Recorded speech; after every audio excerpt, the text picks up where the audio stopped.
Welcome to Himabindu embroidery work. Back వచ్చేసరికి ఇక్కడంతా మనకు నెట్ వచ్చేస్తుంది. ఇదంతా జరీ అండి. ఇక్కడ చూసుకున్నట్టయితే ఫ్లవర్స్ మొత్తం మనకు ముడికుట్టు టైప్ వచ్చేస్తుంది. మొత్తం జరీ యూజ్ చేసేసాం.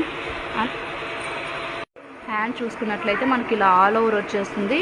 ఇంకా దీనికి మగ్గం వర్క్ ఫినిషింగ్ చేసామంటే ఇంకా హైలైట్ అవుతుంది. ఇక్కడంతా మగ్గం వర్క్తో ఫినిష్ అయిన తర్వాత కూడా నేను పిక్ పెడతాను.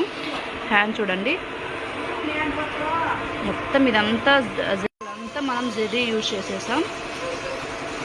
ఇంకా ఫ్రంట్ వచ్చేసి ఫ్రంట్ ఓపెనే. సో మనం ఇలా వచ్చేసి చూడండి, ఫ్రంట్ కూడా ఆల్ ఓవర్ ఇచ్చేసాం. డిజైన్ చూడండి, అది ఇంకొక హ్యాండ్. మగ్గం వర్క్ ఫినిష్ అయిన తర్వాత కూడా నెక్స్ట్ వీడియోలో కూడా నేను పోస్ట్ చేస్తాను. మగ్గం వర్క్ అంతా కంప్లీట్ అయిన తర్వాత చూడండి, టోటల్ వచ్చేసి మనకి ఇలా వచ్చేస్తుంది బ్లౌజు. ఈ వీడియో మీకు నచ్చితే లైక్, షేర్ అండ్ సబ్స్క్రైబ్.